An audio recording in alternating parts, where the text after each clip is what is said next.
Hi, my name is Amar. I'm an econ student at Case Western. My name is Zach. I'm a first year medical student at the CUNY School of Medicine, and welcome to the MSX podcast, a show about a broad range of topics in medicine from education to exploring research and contemplating future directions for the field. In each episode, we speak with leaders in the field and learn from their insight and expertise. Joining us on this week's episode, we have Dr. Calvin Sun. He's a New York City-based emergency physician, founder and CEO of the Monsoon Diaries, and a clinical assistant professor of emergency medicine. Thanks for joining us. Thanks for having me. For the first question, I kind of want to first introduce a little bit more about what Monsoon Diaries is. I can't even define it. If you asked me 10 years ago versus yesterday versus now, everyone has a different impression of it. I mean, the best answer to it that has been the most accurate in my experience is asking you what you think it is. It is what you make of it. I have no idea what the Monsoon Diaries has become. It's this organic thing that's grew on its own. And I think by trying to label it or define it, it will just jinx the growth that it has enjoyed so far. I guess that the closest thing I can describe it is it started off as a travel blog of my solo travels when I was a first year medical student, about 10, 11 years ago. And it's show don't tell, right? For the definition of pictures are worth 1,000 words. What about a video? That scene where Forrest Gump is running around the country by himself, solo travels. And then over the course of months to years, more and more people started following along. He didn't care for them. He didn't expect them. He wasn't running for them. He's just doing it for himself. He didn't even know what he was running about. You know, Jenny left him for like the 5th time or something, and it wasn't for her. It was just, something to find himself. But he wasn't even able to verbalize that. I wasn't. I was just blogging as I was going along, and then I look back, and then there was these hundreds and hundreds of people who came along and created this community, and they call themselves Monsooners. And I'm not looking to recruit anymore. I'm not looking to expand, and I'm not looking to make any money. I think because of that, it just grows even more. And yeah, I don't know what it is and what's going to become, but I'm looking forward to the day that does get to define itself. And so, what are some of the most common reasons for people traveling in general? Everyone has different reasons. Everyone's probably going through some kind of crossroads is the most unifying answer I can give you. But those crossroads can look like a million different ways depending on the circumstances, what trip they sign up for.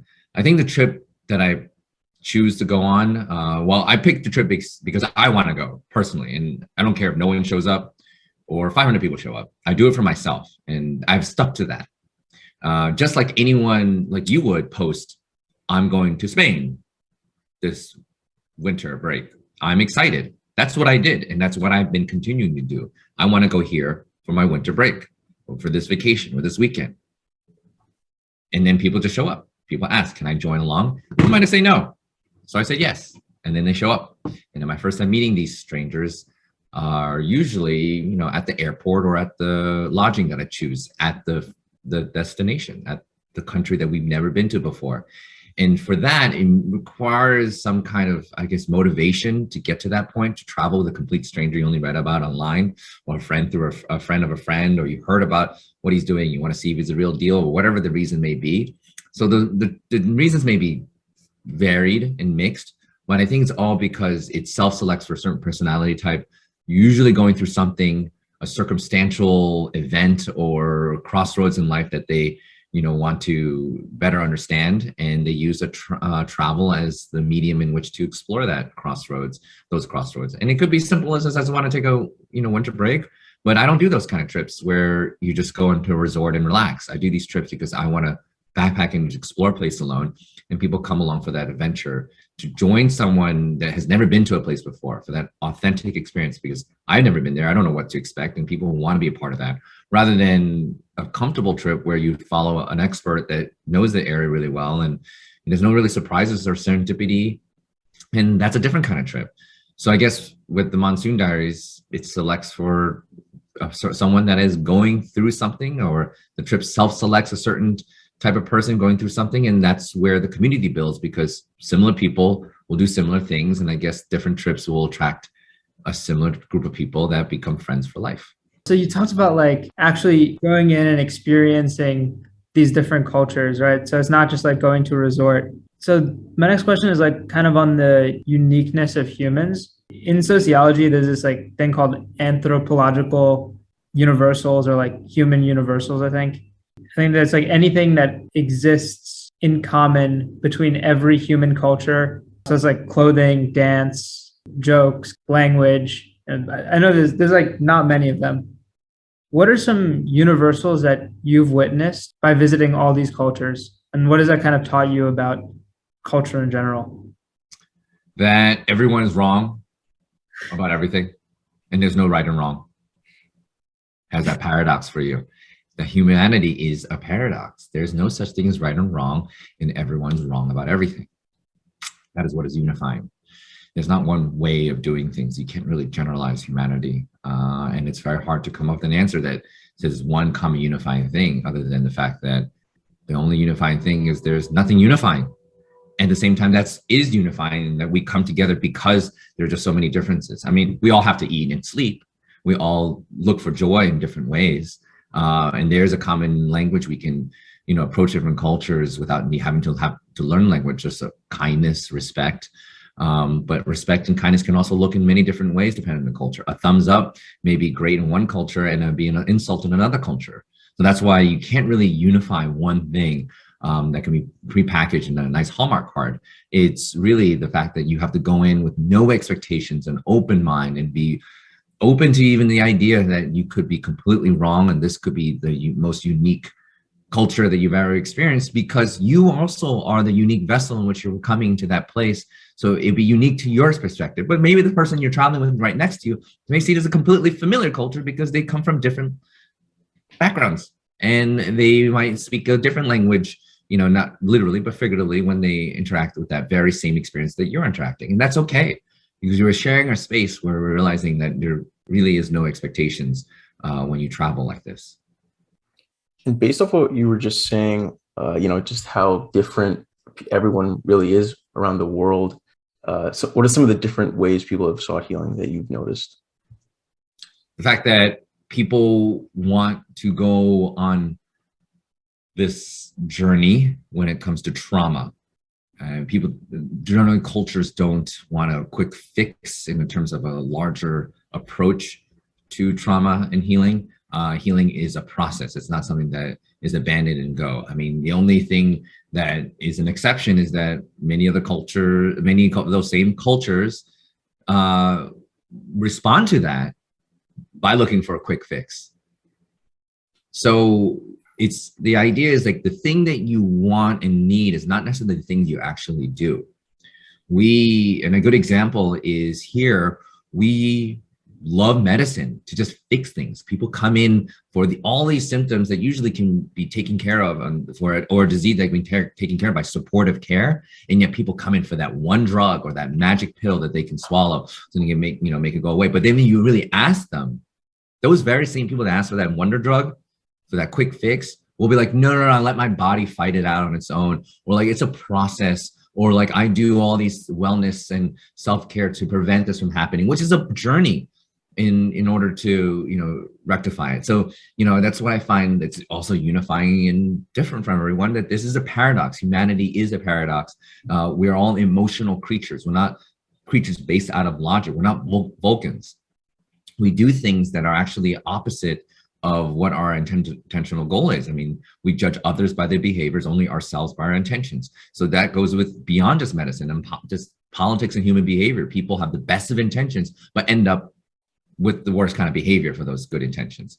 And we have to reconcile that. And I think traveling creates, as long as you're not hurting and, not creating too much of an impact of the place you're going to, but you're creating a space for yourself that's sustainable, ethical travel, you're creating a space where you can explore and reconcile that cognitive dissonance that we grew up with. Because what you're socialized before you started traveling and stepped out of the bubble, you've been socialized to be this one identity, but the intersectionality of identity predisposes you to something completely different when you actually live your own individual personality. It's an identity crisis. And travel is a space where you can explore the identity crisis, and it could get worse even, or more complicated, or you find more peace with that increased complication. So that's healing. healing is a complicated process. It's not just about getting better, but it's also better understanding what you're going through, what the trauma was, was in your life and the meaning behind that trauma. And so most people choose to not deal with it and repress it. And some people want to go head forth and explore it willingly, and run into the fire, if you will. And those are both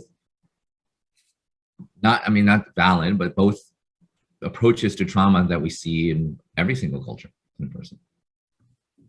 And kind of like jumping off from this point, I was reading your med school survival guide blog, which I thought was like really fascinating. And you ended off with a bunch of rules for monsooning. And it's just talking about monsoon rule 6, you mentioned to give yourself enough me time for introspection, self-awareness, and ultimately self-forgiveness. So I was personally wondering, what were some of the best insights that you've gained from your own moments of introspection at some of the locales that you've like explored? I mean, we just discussed the first part of this podcast is that no one's right or wrong, and there's you can really discuss it something to death. There's meta upon meta upon meta. The answer to every question is it depends, because it really does. And you can only explore yourself and judge yourself. The second thing is, like exploring yourself and judging yourself, you get to choose what to worship. It's David Foster Wallace, This Is Water. Being present and being aware of what's around you and realizing that you are, where you are, you get to control whatever it is that you want to believe in, as long as it doesn't hurt other people. No one's taking that away from you. You can choose to believe in serendipity and magic and the fact that, it's something that had happened to you was meant to be. And you could choose to believe that it's completely random and happenstances. And as long as either supposition doesn't hurt anyone, you're valid in going both ways. Life of Pi, the story with the animals is the better story, which is why people choose to believe in magic and God or religion or spirituality. Or you don't believe that animals is the better story. You want to be purely clinical and logical. And some humans are like that too. And that's okay too. You can only judge yourself. And that being said, you can, choosing what to worship, that also leads to this forget self-esteem. Forget self-esteem. Self-esteem is the idea that you want to live by this idea of something perfect, that society dictates to you what is perfect. Something that's free from mistakes and free from fallibility. No human is free from mistakes. Every human is infallible. Therefore, you'll never live up to that self-esteem, which is why it can be toxic. This idea of self-esteem of taken too far into account. I get the intention, right? The intention of self-esteem is great, but the behavior with self-esteem, how people approach it and what it signifies to people can be very toxic. That's what I meant by intentions and behavior. Self-forgiveness is an action that only promotes self-love and self-acceptance of who you are, and that you're meant to learn from your mistake. You're meant to be better. As long as you're not hurting other people and taking other people's freedoms, when you make your own mistakes of trying to, you stumble in a test question you got wrong, or a miscommunication that you use as an opportunity to communicate better to the person you miscommunicated with. These are all opportunities. There's no such things as mistakes, just lessons, as long as you're not hurting other people. That gives you an opportunity to become better. And that only is possible with constant self-forgiveness, not trying to live up to self-esteem, right? Self-forgiveness allows you to move forward. Self-esteem just makes you feel guilty, and that guilt can turn into shame. When you constantly not live up to that self-esteem, you start to, conflate that an action that you did wrong into something where you think that you're a bad person. Those are two completely separate things, guilt and shame, an action versus who is your person. And that's what self-esteem can lead you to. Finally, empathy and compassion. Like, we promote empathy in medical school all the time. I'm a big proponent of empathy for your patients, but then I also realized after COVID, when hundreds and hundreds of people coming in, you cannot empathize with every single patient that comes in, because you're going to run out of gas. You can't pour from an empty cup. Pretty soon you'll collapse if you try to identify the pain and suffering with every single patient that walks into your emergency room. Pretty soon you can't take care of any patients, and the whole system collapses, because we need you to be the healer. And we cannot live this society where healers are expected to be wounded all the time and not take care of themselves and always put others before themselves, which is what we've been trained to do. But that is not a sustainable system when society now depends on us 2-3 in times like a pandemic. So what's the alternative to empathy? When I realized in my spaces is there's such thing as compassion, tough love. Someone where you see and you identify that they're suffering, you validate their suffering, but you don't get into the well with them to the point that both of you can't crawl out of it. That's empathy. You see the tough love and you throw them the rope so they can climb out of the well, so that both of you are going to be okay. But they got to do the work. You can bring a horse to water, but you can't make them drink it. Right? So you can show people the door, but they're the ones who have to walk through it. If you try to fix people's problems and try to fix them for them, or, you know, suffer with them to a degree, you're not necessarily giving them the opportunity to pick up of themselves and become better on their own. Because even if you fix all their problems by that logic, they're going to start resenting you, actually, because you did all the work for them, and then they feel like they couldn't do it themselves. And they feel like you're the one that changed their lives and not them, and they're going to start resenting you. And that's not the place you want to be. Henceforth, compassion is the idea that you'll be a safety net. You'll be the one that shows them everything, but they're the ones who has to own it, because they're a human being themselves. And you respect yourself enough to know where your boundaries are, and you respect them to know that they'll be able to walk through that door on their own. That's interesting. I've never heard about the difference between like self-esteem and self-forgiveness. So I thought that was pretty interesting. And I'd love to kind of dig more into that, especially since like for like imposter syndrome and stuff, the solution oftentimes is, oh, your self-esteem is too low, so let's try to boost your self-esteem. But from what it sounds like, that could actually be detrimental, right? So you're so tired from imposter syndrome. How do you have any energy to boost your own self-esteem? Oh, boost your self-esteem. Yeah, easier said than done. Do you know how much energy and spoons it takes to boost the self-esteem that's dictated by society in the first place? You're already exhausted by imposter syndrome, feeling shit that you may not, belong there. And all of a sudden, someone's like, well, you got to improve your self-esteem. You're already tired. In fact, that actually invalidates their experience. It's okay. And it's validating to assure someone it is normal to have imposter syndrome, especially in things like medical school, because everyone's going through it at the same time. That's not boosting your self-esteem by telling you, hey, everyone's going through imposter syndrome. It's validating your experiences. And that's actually a step towards self-forgiveness. Forgiving yourself for having imposter syndrome, forgiving yourself to realize that you may not be the best at everything you do. You're not the top of the class anymore. That's self-forgiveness. It's okay. I'm only human. This is how I become better. And that actually leads to the next step, when you realize that you're creating the confidence to be that person that's confident enough to say, I don't know. To be confident enough to say, I don't know everything. I could be middle of my class. And that's the first step, self-forgiveness. To the first step to clearing the air and then becoming better, so that you are the best person you can be, rather than trying to compare yourself to other people and this idea of this esteemed idea of who you are dictated by society. That's exhausting. Definitely is. And so what are some steps you think like students can take to build their, ability to self-forgive? I mean, I'm biased. Travel. I was $200,000, $300,000 in student loan debt as a medical student. My dad died when I was in college. He was our only source of income, because my mom, was just someone that took care of me. I mean, I guess they ran a motel when I was younger, but that collapsed. So my mom just, couldn't take care of me anymore after my dad died. Definitely was not a place to travel. I wish travel on people. I wish that people can go on trips, as long as it doesn't, hurt society. As long as it's sustainable and doesn't hurt anyone around them. Traveling is can be a very healthy place to start creating a space for self-forgiveness. But the former why I brought up my dad's death was not to show that, like, hey, I didn't have much income and I had student loan debt. I still traveled. We'll get to that later. But the second thing is, I don't wish this on people, but I bring it up because it's important. Trauma. Like, I didn't get to start this journey until that thing happened to me. That thing being the summer of 2006, my dad died of a sudden heart attack when I was 19 after an argument with him. He got on a treadmill and died of a sudden heart attack. And my mom got formally diagnosed with Parkinson's that same summer, a few weeks around that time. And then my partner, she broke up with me right after my dad's funeral, because she was seeing someone else. Fine. I mean, it was her first relationship. I didn't, now looking back, I forgive her, because, it's overwhelming to deal with that as your first relationship, which is ironic, because my first relationship when I was 13 was a 1-year-long relationship. My first partner, her dad died of a sudden heart attack in the New York City subway within 2 months of getting together. And I, had to reconcile, and I was stuck with her, which, that's the thing I learned from that experience in summer 2006, where just because I did this, I can't expect other people to do the same for me. Everyone's their own person. And that was the beginning of the journey, to realize I can't judge other people. My partner breaking up with me right after my dad's funeral, at the time I was upset. But that was 19. Now I'm looking back, I was like, she didn't do anything wrong. I can't judge her. She had her own reasons. It was overwhelming. She's not me.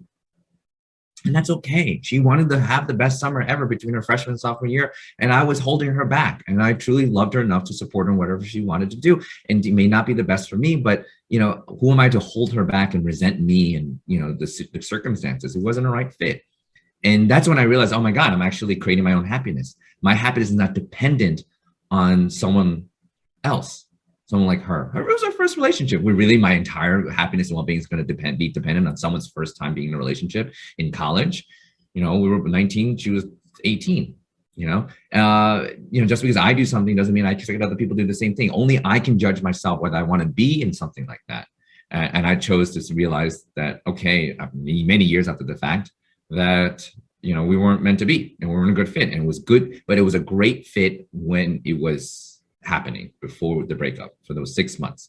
Now, that was a space, and I learned self-forgiveness. I forgave myself for being that. I forgave others, and that allowed me to forgive her and other people. I mean, it took a few years, but that was the beginning of my journey. That's summer 2006. And it was the worst and best summer of my life. And I reframed that worst summer into the best because that was the beginning of my self-growth and self-forgiveness. If it weren't for those tragedies, I don't know if I ever would get to this point. Not that I wish that on me, myself still, or other people. So it's kind of complicated, right? That paradox. I don't wish trauma on you or anyone listening to this, but so how do I say this? But we both know that trauma can be reframed.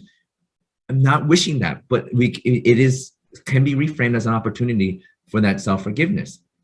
It's like, I don't wish infidelity on a relationship. I don't wish affairs on a relationship. I don't wish, diagnosed cancer on anyone. But we have to acknowledge that affairs and infidelity does reframe a relationship that could actually lead to therapy and reconciliation for an even better, a more passionate and more loving relationship. Maybe they finally addressed the problem that was ignored for this whole time. I don't wish cancer on anyone, but maybe the cancer diagnosis has allowed some patients who've survived cancer to look at life with a different vigor and sense of purpose that they were blind to before the diagnosis. So trauma is unfortunately that space which I don't wish on anyone, but that goes back to what we said in the beginning of the podcast. It's paradoxical. It's so hard. We're at it's the tip of our tongue what we want to say, but we don't know how to say it. And that's the paradox that we live in. And that's where what I learned in the spaces I created for myself. And then way after that, I didn't travel until I was 23, 4 years after, that incident with my dad, and, that summer with what happened to my dad, and 2 years after I graduated college, when I lost the bet and I found myself alone in Egypt, my first time being alone in the winter of 2010. So, but then that's the next thing. Travel, I do wish on people because that's controlled trauma. It's controlled trauma. Everyone loves to travel. They see that as a positive thing. But when you actually do it, and at least the way we do it, they see this adventure kind of travel. They're scared. It's traumatic. Your ability taken out of what your routine comforts. You could play in a place in a situation you don't know anyone, nobody knows you. Even finding a place to sleep, where to eat is nerve-wracking. It's stressful. We don't remember when we come back. We don't remember the good things. Memories are a wonderful thing. But at the moment, and this is why I have a travel blog, I remind myself in the future, so when I read the travel blog entries, that it was traumatic. Like, it was literally traumatic to be plucked out of my routine to figure out how to survive in a place where I didn't know anyone, no one knew me, and I was alone. But we see it as a positive thing. So maybe that is the reconciliation of what I wish upon and wish for others, is that may you have a space where it is a positive space like travel, where you're on an adventure and you know that you're going to be fine, but you still have to be the one to walk through the door, drink the water, do all the difficult things. You're going to be fine because the safety net is there, right? Because hopefully you chose a good, safe place to do so. But even the action of finding, that taxi driver to take you to the hotel when you get out of the airport and you're alone, it can be stressful and kind of a mini trauma. But then you're now finally creating a space where you get to know yourself. You're finally free from all those distractions of social media, the next assignment, the next test, the next essay, or things other people telling you what to do, a friend trying to reach you and have their problems. You're free from all of that. And now you can actually, the only person you can talk to is yourself. This is your only chance finally in this world that's so connected with social media. This is your only chance to be in a foreign country where you don't have internet or technology, where you can finally have a conversation with yourself and learn how to be your own best friend again. It's definitely something I need to try. Don't try, just do it, man. This is Yoda level stuff where I didn't want it. I didn't want to travel. When I was in Egypt, I was bartending, and this girl that never left the bar was like, hey, you want to, one drink led to another. And she was like, do you want to come to Egypt with me tomorrow? And I'm like, no. And then I made a bet with her and I lost it. And I'm a man of my word and I went, but I didn't go for the travel. I didn't go to create a space for myself. I went to prove to this girl that I was a man of my word and I wasn't going to flake on my promises. That was it. It was just for a girl. And then I ended up being alone for the next 3 weeks because I found out later that she was only there for a few days. They changed the trip. And then, they came back kicking and screaming after 3 weeks. It took me 3 weeks to enjoy traveling. The first week I hated it because I thought I was going to die every moment. I'm going to die because I didn't know anyone. Second week, I was like, okay, I got the hang of this. And in the third week of that trip, I came back and I was like, oh, I see why people love traveling. And then I was hooked. But it took me 3 weeks being dragged, kicking and screaming into a space that I ironically now create for others, known as a travel guide, where you say that you want it. You wanted more than I did. So you're way more ahead of me. So go do it. Do you need to lose a bet to get there, or can you do it on your own? And that's what I wonder for myself. If my dad hadn't died, if my mom didn't get sick, even I had that breakup, if I didn't lose that bet, would I still have it in me to just do it randomly when everything's going well for me? I wonder if that's to this day. Am I a victim of circumstance, or am I an agent of chaos and in the driver's seat? We don't know. And it doesn't really matter because here we are. I'm the one being interviewed, which is kind of nice to be in the seat. I have no idea what I'm doing. Is essentially the short answer to your question. I have no idea, and I don't want to know. Just fly by the seat of my pants. Just keep running like Forrest Gump. We often hear that doctors are incredibly risk averse, often due to the set career path and the stability that it offers as a job. What's your perspective on that as someone who admittedly has taken like a pretty unconventional path? And what are your implications, you think, for this statement being true or not? I mean, you're generalizing by assuming that, and the majority do choose being a doctor because it's secure, and I'm grateful. I mean, they're not wrong. Even in a time of COVID, even when things seem pretty insecure for a job, assurances, it's still a privilege, like to be a doctor. And I do acknowledge its security, the benefits of its security. Even at its worst time after COVID, like we were all worried about finding a job when jobs dried up after the first wave. When they didn't need any doctors and furloughing everyone, it still was a place where we knew that no matter what, we'll get a consulting job. Well, with our MDs, like in DOs, doctorate level degrees, we can just make the worst cases, travel to a different country and work in New Zealand, for the time being, work in the Cayman Islands. Not a bad gig, considering what other people in other communities without that access to privilege have to think about over the kitchen table. So, yeah, it is safe. It is a secure thing, but it's not about what you do, but how you do it. I chose an unconventional route because life chose to be unconventional for me. It's not conventional that you have your father die of a sudden heart attack right after having an argument with him. It's not conventional to have your mom get Parkinson's at the same summer or be diagnosed and finally realize that she's disabled. And it's not just something that it's like a side effect of an antidepressant medication, but it's like a permanent condition. It's something you can't fix anymore. You really realize that she has a diagnosis that you cannot fix with a magic pill or avoiding something. Not common to have your partner to break up with you after a tragedy, right after a funeral of your loved one or your parent. It's not conventional to have that all happen in one summer. And I realized that summer, we realized, you can't control life.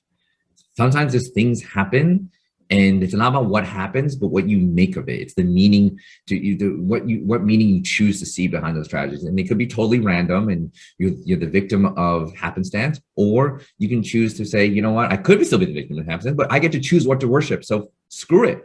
I'm going to choose to see as meaning and reframing my life into something where I have agency. And if in a world or in a universe where it seems like there's no agency because of all this chaos, at least let me have the agency of how I respond to that chaos, which for me was, and it wasn't conscious at the time. So don't think I just all of a sudden started yelling at the mirror. I was like, I'm going to run into the fire.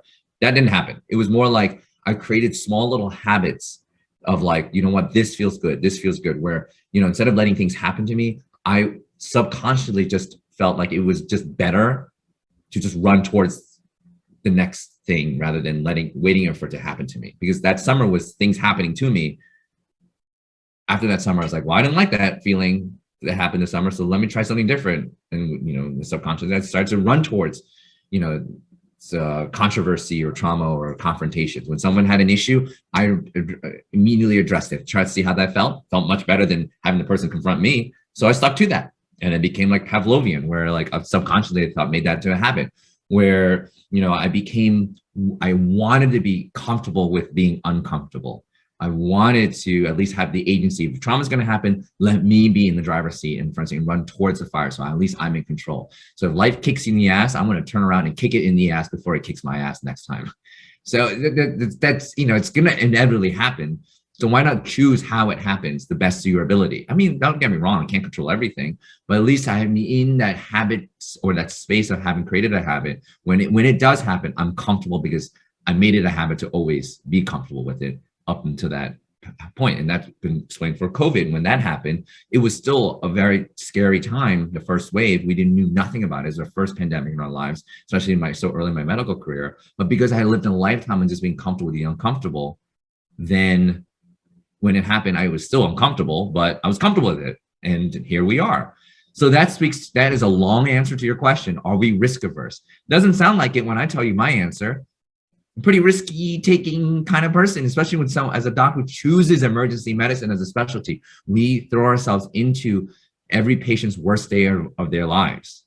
Car crashes, heart attacks, people getting stabbed, trauma, things that they didn't expect 1 minute and they walked in the emergency room the next minute because something happened they didn't expect, and that's kind of a risk, laden specialty. But ironically, at the beginning of our podcast, we talk about paradoxes and, and things that don't make quite sense when you in a logical way. That's emergency medicine. We are actually doing, the way we approach emergency medicine in those risk-prone presentations, and especially being a risk-prone environment, being exposed to all these, diseases and potential threats and, patients that are belligerent, is to be risk averse as possible. Emergency medicine is the approach in medicine where we're trying to diagnose the worst possible thing so you don't have to worry about it when you get discharged. It doesn't mean we're able to diagnose everything. We might miss 100% because if we caught everything, then every other doctor's specialty will be out of a job.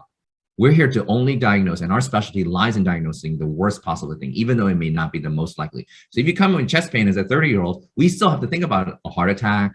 We have to still think about a clot in your lungs. That's a very risk-averse approach in a very risk-prone environment, hence the paradox. And who are we but existing in that space of paradox? You might as well just get used to it rather than letting it happen to you. And hence, that's why I recommend creating a space like travel, that paradox of a positive thing. Everyone loves traveling. That's a wonderful thing.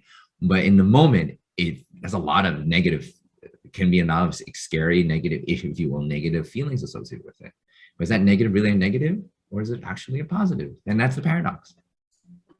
Yeah, I love you tying that in back to the theme of paradox in the beginning. But as we're, reaching the end of this episode, I was wondering if you just had any final parting words of advice for anyone that's pre-med, in med school, that's on this path and, maybe thinking of travel, any words of advice for them? I mean, you said it yourself, you found the 20 rules of Monsoony that I put in my blog post. So it would be those 20 rules in that medical student residency survival guide I wrote when I graduated, that day I graduated residency on June 30th, 2018, 3 years ago. It's 20 of them. So what do you want me to say? Sleep more, exercise, have a good diet. Those are really easy. Eat your vegetables. Who's not going to say that? Everyone's rolling their eyes. But the more important things in those 20 rules is always do it your own way. The first doctor didn't have to take the MCATs or the boards, and somehow they became a doctor, and we celebrate them with Osler. Did he have to take the MCATs? They now make all these hoops that we jump through. So learn the rules, I guess, so you can break them properly if you believe in that. But I do believe that there's a lot of room for improvement in our medical education. And, maybe it's okay to be the iconoclast if you feel comfortable, and that's who you are. I mean, if you're the rule follower and that always worked out for you, I'm not speaking to you then. But if you're in a crossroads and something just doesn't feel right, and you're just kind of like how I felt, when I decided to become a doctor, it's okay to be different. It's okay to do it your own way. I became a doctor because after Egypt, I realized that everything I thought I liked wasn't the case. I thought I hated travel. I thought I would hate it. I went to Egypt because I wanted to follow through my promise to a girl I met at a bar. to show her that I was a man of my word, not because of traveling. I thought I would hate it. I did hate it until 3 weeks in. I came back. I was like, oh my God, I love traveling. How did I know that being a doctor wasn't right for me? Because at that time, after my dad died, I gave up on becoming a doctor. And I was really happy with that. I was happy being a bartender, doing my own thing. I was generally thinking that was it. But after Egypt, I got in this whole tizzy of like, oh my God, maybe I don't know myself. Maybe I'm actually rebelling against my dad for the rest of my life. Maybe I'm rebelling against the Asian American stereotype. Then they win. The whole paradox, right? Of, oh my God, like society's telling me I should be a doctor. Everyone's expecting the Asian guy to be a doctor.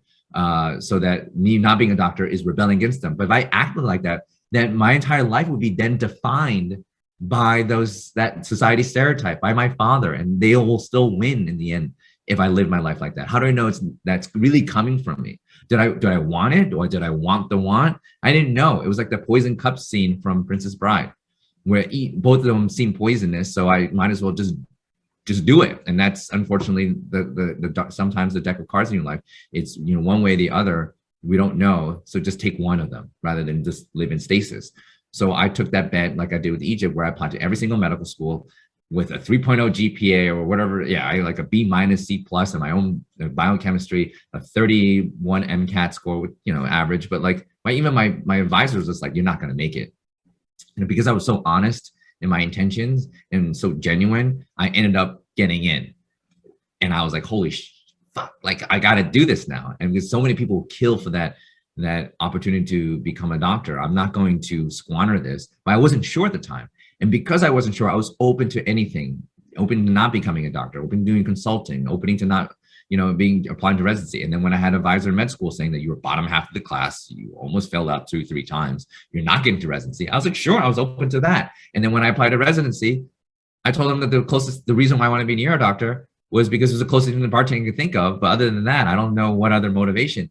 And explain, like in the ER, you're behind a bar, you're like a bartender, you got to take care of the same kind of patients. In fact, the people at the bar ends up at the ER, so you might even know some of them, which I did. And you got to move as fast as possible, not too fast, because then people feel like you're stiffing them a drink, and you want to take too long either, because so many other people waiting for their drink orders. And you, the guy interviewing me, you're like my bar manager. You don't do anything but make us work. And you just go around saying, hey, give this guy a Tylenol in the house, give this guy a Motrin in the house, like what bar managers do. And they were like, that was the best damn answer to the question. You got the job. And then here I am. Now, it's not about what I became. It's not I became a doctor. I still became a doctor, right? It's how I became it. Because if I actually just went and studied and became a doctor after my dad died and didn't travel and didn't have that journey, but almost failed out of med school because I was traveling so much, then I'll become a doctor. But you wouldn't be interviewing me right now. I'll just be like, yeah, this idea of traveling, I'm thinking about doing it, because I haven't traveled all my life because I was studying so hard to be a doctor. Maybe I'll do it tomorrow, then it's too late, then you wouldn't be interviewing in the first place. But I still became a doctor, but I can look back now and say that my journey was completely unconventional. And the reason I'm here right now is because of travel. Ironically, the thing that made me almost fail out of med school and get kicked out of residency was the thing that kept me in it. And that's the paradox. You have to own yourself. You have to know yourself. And even at that time, I didn't know myself. That's why I was constantly traveling to create more spaces to get to know myself better. So you don't even have to be ready. You just need to be on a path to get to that point. So always do it your own way. And don't let anyone else tell you otherwise, because you don't want to become that doctor and realize you live somebody else's dream and not yours. And it's okay to still be a doctor, but it's not about what you become. It's how you become it that defines whether you know for sure if it was you that wanted it or it was someone else's. It's how. And I can look back and say, like, I became my own doctor. My dad is rolling in his grave if he probably does, or he does know how I became it, because he did not want me to go become a doctor the way I did, traveling all this time, almost getting kicked out, failing out. But that doesn't matter, because I'm a doctor right now. And I'm sure at the end he's like, you know what? I'm a results-based person. He still became a doctor. And that, yeah, it's not about what, it's about how.